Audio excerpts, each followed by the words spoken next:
Hello વિદ્યાર્થી મિત્રો, સ્વાગત છે તમારું આપણી ટ્યુશન એક્સેલન્સ ક્લાસીસમાં. આપણે ભણીએ છીએ ધોરણ 10 નું ગણિત અને ધોરણ 10 ના ગણિતની અંદર આપણે આજે ભણવાના છે ચેપ્ટર નંબર 5 સમાંતર શ્રેણી. આ સમાંતર શ્રેણીની અંદર આપણે આજે ભણવાના છે સ્વાધ્યાય 5.3 ની અંદર દાખલા નંબર 11. આનાથી આગળના દાખલા 1 થી 10 એના સિવાયના સ્વાધ્યાય 5.2, સ્વાધ્યાય 5.1 અને એના સિવાય આ ચેપ્ટર લગતા તમામ સૂત્રોના વિડિયો આપણે આગળ ભણી ચૂક્યા છીએ. તો ચાલો આપણે આજે જોઈએ દાખલા નંબર 11.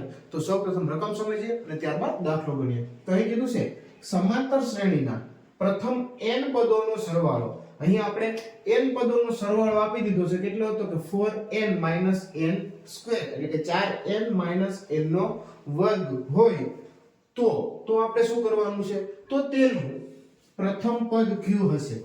અર્થાત શું કીધું? s1. એટલે આપણે પ્રથમ પદ એટલે કે અહીં આપણે ખ્યાલ છે કે a1 અને s1 એ કેવા હોય છે? હંમેશા સમાન હોય. કેવા હોય? સમાન.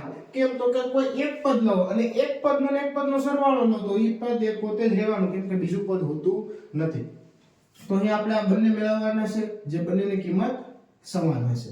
બરાબર. એના સિવાય આગળ પ્રથમ બે પદોનો સરવાળો કેટલો હશે? તો આપણે બીજું શું મેળવવાનું છે? તો કે બીજું આપણે મેળવવાનું છે s2 એટલે કે બે પદોનો સરવાળો. જેટલી વસ્તુ કીધી છે તે આપણે અહીં લખતા જઈશું સાથે સાથે. આગળ બીજું પદ કયું હશે? આપણે s2 એટલે કે બે પદોનો સરવાળો. તો હવે બીજું પદ કીધું. બીજું પદ એટલે શું થાય? તો કે બીજું પદ એટલે કે a2. તો a2 પણ આપણે મેળવવાના છે. એના પછી આ જ રીતે ત્રીજું, દસમું અને nમું પદ. તો ત્રીજું એટલે અહીં લખી દઈએ a3. એના પછી દસમું એટલે થશે a10 અને એના પછી nમું એટલે an.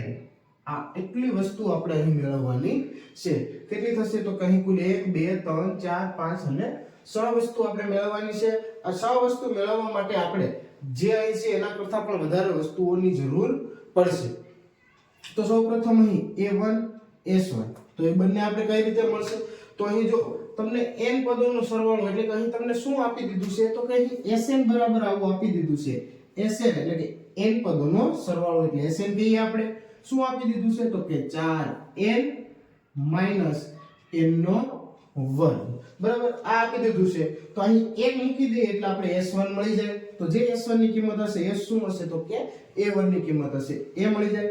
આગળ વધીએ s2. તો અહીં n ની જગ્યાએ કેટલા મૂકી દેશું? 2. તો શું મળી જશે આપણે? તો કે અહીં s2 મળી જશે. એનાથી આગળ આપણે a2 જોશે. તો a2 કઈ રીતે મળશે? તો અહીં આ મેળવવા માટે આપણે એક અલગથી સૂત્ર વાપરશું. સૂત્ર કંઈક આવું છે કે અહીં આપણે n જોતો હોય તો કઈ રીતે મળશે? તો કે sn - sn - 1 આવી રીતનું. એટલે કે જો an આપણે a2 જોઈએ છે તો s2 - s2 - 1 એટલે કે 2 - 1 એટલે 1 થશે. તો અહીં a2 મેળવવા માટે આપણે આવું કંઈક સૂત્ર બનશે. a2 બરાબર s2 માઈનસ આ s2 - 1 એટલે કેટલા થઈ જશે? 1. તો s1 એટલે કે બીજું પદ જોતું હોય તો બે પદના સરવાળામાંથી એનાથી આગળ એક પદનો સરવાળો બાદ કરવાનો. તો આવું કોઈ પણ પદ માટે આપણે કરીશું. તો અહીં બીજું પદ મળી જશે, અહીં પહેલું પદ મળી જશે. તો એના પછી ત્રીજું પદ, દસમું પદ આપણે મેળવી શકીએ. અને આ પણ કઈ રીતે મેળવશું? તો કે એ બંને પણ આપણે આ રીતે મેળવી શકીએ. અથવા તો આપણે અહીં a1 a2 આવી જાય છે તો એની ઉપરથી a3 પણ મેળવી શકીએ. તો અહીં આનો ઉપયોગ કરી અને આપણે આગળ પદ મેળવીશું. તો આ સૂત્ર આપણે યાદ રાખીશું. ચાલો તો હવે આપણે ધીમે ધીમે ગણતરી કરીશું. અહીં sn તો સૌપ્રથમ s1 મેળવવાનું છે. તો એની જગ્યાએ 1 મૂકીશું તો s1 બરાબર 4n ના m, n ની જગ્યાએ 1 - n ની જગ્યાએ 1 અને એનો વર્ગ બરાબર 4 * 4 - 1 નો વર્ગ કેટલો થઈ જશે? 1 થશે અને 4 માંથી 1 બાદ થશે એટલે કેટલા આવશે? તો કે 3. એનો મતલબ કે s1 અથવા તો તમે એને શું કહી શકો? a1 અથવા તો પ્રથમ પદ એટલે a પણ તમે કહી શકો. કેટલા મળે છે? તો કે 3 મળે છે. તો અહીં a1 અથવા s1 આપણે કેટલા મળે છે? તો કે સાથે સાથે આપણે લખતા જશું. તો કે અહીં આપણે કેટલા મળી ગયા? તો કે અહીં આપણે 3 મળી જાય છે. આગળ હવે તો કે s2 મેળવવાનું છે. તો બસ એવી જ રીતે અહીં s1 ની જગ્યાએ આપણે આવી રીતે લખી દઈએ. હવે S2 બરાબર ડાયરેક્ટ કિંમત મૂકી દઈએ 4 n ની જગ્યાએ કેટલા મૂકીશું તો કે 2 માઈનસ અને n ની જગ્યાએ 2 અને એનો વર્ગ બરાબર અહીં 4 ગુણ્યા 2 એટલે 8 થઈ જશે માઈનસ 2 નો વર્ગ કેટલો થઈ જશે 4 થઈ જશે. તો 8 માઈનસ 4 એટલે કેટલા આવી જશે 4. તો અહીં S2 કેટલા મળી જશે તો કે 4 મળી જશે. તો અહીં કે આપણે શું મેળવવાનું કીધું હતું તો કે S2 કેટલા આવે છે તો કે 4. તો અહીં આપણે લખી દઈએ 4. ચાલો હવે આગળ A2. તો A2 માટે હમણાં જ આપણે અહીં સૂત્ર બનાવ્યું હતું. શું બને છે સૂત્ર તો કે અહીં કંઈક આવી રીતનું છે કે Sn મેળવો Sn આપણે અહીં મેળવવો છે A2 એટલે કે an મેળવવો હોય તો એના માટેનું સૂત્ર Sn વાળું કયું બને છે તો કે Sn માઈનસ Sn માઈનસ 1 આવી રીતે સૂત્ર વ્યવસ્થિત લખશું. હવે an ની જગ્યાએ આપણે A2 જોઈએ છે તો A2 બરાબર શું થશે તો કે S2 માઈનસ S1 બરાબર ડાયરેક્ટ લખું છું અહીં n ની જગ્યાએ આપણે 2 લખ્યા છીએ તો 2 માઈનસ 1 એટલે કેટલા વધશે તો કે 1. તો S2 ને S1 આપણી પાસે છે તો કે હા 3 અને 4. તો અહીં આપણે આવી રીતે લખી દઈશું કે S2 બરાબર 4 છે માઈનસ S1 બરાબર કેટલા છે તો કે 3 છે. તો અહીં આપણે A2 બરાબર 4 માઈનસ 3 એટલે કેટલા મળી જશે તો કે 1. તો અહીં આપણે કરી દઈશું બોક્સ અને સાથે સાથે આગળ લખતા પણ જશું કે અહીં A2 તો A2 બરાબર કેટલા મળે છે તો કે A2 બરાબર 1 મળે છે. હવે A3 તો અહીં તમે જોઈ શકો કે પહેલું પદ 3 બીજું પદ 1 A1 S1 બંને એક થશે એટલે પહેલું પદ 3 બીજું પદ 1. તો અહીંથી સામાન્ય તફાવત આપણે ખ્યાલ આવી જાય કે 1 માઈનસ 3 કરો એટલે માઈનસ 2d આવે છે. તો એના આધારે પણ આપણે ત્રીજું પદ મેળવી શકીએ અને આપણે આ સૂત્રનો ઉપયોગ કરીને પણ મેળવી શકીએ. તો આપણે વિચારીએ કે કેમાં આપણે લાંબુ પડશે અને કેમાં ટૂંકું. તો જો A3 મેળવવું હોય તો અહીં A3 મેળવવું હોય તો અહીં 3 આવશે એટલે અહીં 3 મતલબ કે S3 મેળવવું પડશે માઈનસ S2. તો S2 છે પરંતુ S3 આપણી પાસે છે નહીં તો એ મેળવવું પડશે. એના પછી જો S10 મેળવશું તો A10 મેળવવો હોય તો શું કરવું પડશે A10 અને A9 બંને મેળવવો પડશે. તો અહીં આપણે 3 વસ્તુ અલગ અલગ મેળવવું પડશે આ બે વસ્તુ મેળવવા માટે. તો એના કરતા આપણે શું કરશું તો કે અહીં D મેળવી લઈએ. જો D મેળવી લઈએ તો અહીં n આપેલો જ છે અથવા આપણી પાસે સૂત્ર છે કે A3 બરાબર શું સૂત્ર આવે તો કે A3 બરાબર A + 2D. તો શું મેળવી લેશું આપણે તો કે D મેળવી લેશું. તો કે હવે D કઈ રીતે મળશે તો કે D બરાબર આપણી પાસે આવું કંઈક સૂત્ર છે કે A2 A1. તો A2 કેટલા છે 1 તો કે 1 A1 કેટલા છે 3 તો -3. તો જો અહીં 1 - 3 મોટા એટલે અહીં 3 માંથી 1 જશે એટલે 2. તો D બરાબર કેટલા મળી જશે તો કે D બરાબર આપણે મળે -2. તો હવે આ ગણતરી કરશું આપણે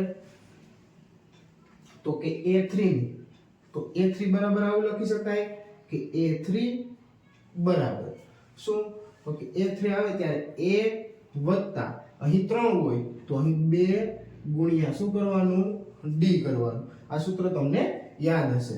હવે A એટલે તો કે A1 પ્રથમ પદ કેટલા છે 3 તો અહીં લખી દઈએ 3 વત્તા 2 અને D ની જગ્યાએ કેટલા મેળવ્યા આપણે -2. તો અહીં કેટલા લખી દઈશું -2. તો 3 એમના એમ અહીં પ્લસ માઈનસ માઈનસ અને 2 ગુણ્યા 2 એટલે 4. તો અહીં A3 બરાબર શું થઈ જશે તો કે 3 માંથી 4 બાદ કરવાના એટલે વધતે હશે ઓછા એટલે 4 માંથી 3 બાદ કરશું એટલે 1 અને 4 મોટા એટલે નિશાની માઈનસ. તો A3 બરાબર કેટલા મળી ગયા -1. તો અહીં સાથે સાથે લખતા જશું. કઈ જગ્યાએ લખશું તો કે અહીં -1. હવે A10 તો 10મા પદ બરાબર શું સૂત્ર થશે તો કે 10મા પદ માટે હવે આપણે આવું લખી શકીએ કે A10 બરાબર A વત્તા અહીં 10 હોય તો અહીં કેટલા લખશું 9D બરાબર અહીં A કેટલા છે આપણી પાસે તો કે A આપણી પાસે છે 3. તો લખી દઈએ 3 + 9 અને D ડી આપણે કેટલા મેળવવા -2 તો અહીં લખી દઈએ -2 તો 3 એમ ના એમ પ્લસ માઇનસ માઇનસ અને 9 દુ કેટલા થઈ જશે 18 18 - 3 કરશું એટલે a10 કેટલા મળશે તો કે 18 મોટા એટલે નિશાની માઈનસ અને 18 માંથી 3 બાદ થશે તો કેટલા આવી જશે 15 તો અહીં -15 તો a10 બરાબર આપણે લખી દઈશું -15 તો અહીં આપણે મેળવવાનું કીધું હતું ત્યાં કેટલા લખી દઈએ -15 તો a10 બરાબર -15 એ નીથી આગળ હવે આપણે શું મેળવવાનું કીધું હતું તો અહીં લાસ્ટ એક જ બાકી રહ્યું an તો an બરાબર તો કે an બરાબર આપણી પાસે સૂત્ર છે શું સૂત્ર છે તો કે a + n-1 કૌંસમાં આવે છે અને એના ગુણાકારમાં d બધી જ કિંમતો આપણી પાસે છે તો કે હા તો અહીં an તો કે n નું જ પદ મેળવવાનું છે કે n ની કિંમત n એના સિવાયની કિંમતો મૂકવાની a કેટલા છે તો કે a1 અથવા a કેટલા 3 તો અહીં લખી દઈએ 3 પ્લસ n-1 એમને એમ રાખશું કેમ કે n ની કિંમત આપણે n જ રાખવાની અને d -2 તો અહીં કેટલા લખી દેશું કૌંસ કરીને -2 સાદું રૂપ આપીએ તો 3 આ પ્લસ m ના m ગુણાકાર અંદર કરી દઈએ તો અહીં -2n અને માઈનસ પ્લસ 2 બરાબર તો આ +2 અને આ 3 તો કુલ કેટલા થઈ જશે તો કે 5 અને પ્લસ માઈનસ -2n તો an બરાબર આપણે શું મળે છે તો કે an બરાબર 5 - 2n તો an ની જે આપણે કિંમત મેળવવાની કીધી હતી એ કેટલી મળે છે 5 - 2n હવે જો અહીં આપણે a3 a2 કોઈ પણ પદ મેળવવું હોય a10 તો ફક્ત અહીં n ની જગ્યાએ આપણે કિંમત મૂકવાની રહેશે n ની જગ્યાએ કિંમત મૂકી દેશું એટલે અહીં કોઈ પણ પદ મળી જાય જેટલા નંબરનું આપણે પદ કીધું હોય તે કેવી રીતે તો કે જેવી રીતે આપણે અહીં sn બરાબર કિંમત આપેલી હતી અને n ની કિંમત મૂકીએ અને sn ની કોઈ પણ કિંમત મળી જાય છે દાખલા તરીકે બે પદનો સરવાળો કીધો હોય કે કોઈ પણ પદનો સરવાળો કીધો હોય તો અહીં સ્વાધ્યાય 5.3 નો દાખલા નંબર 11 જેની અંદર આપણે a1 અથવા s1 3 મળે છે s2 4 a2 1 a3 -1 મળે છે s10 એટલે કે 10મું પદ -15 અને n નું પદ મેળવવાનું કીધું તો કેટલા મળે છે 5 - 2n તો આ વિડિયોમાં આપણે દાખલા નંબર 11 ભણ્યા અને આ વિડિયોમાં આપણે અહીં સુધી રાખશું આનીથી આગળના દાખલા હવે આપણે જોશું આગળના વિડિયોમાં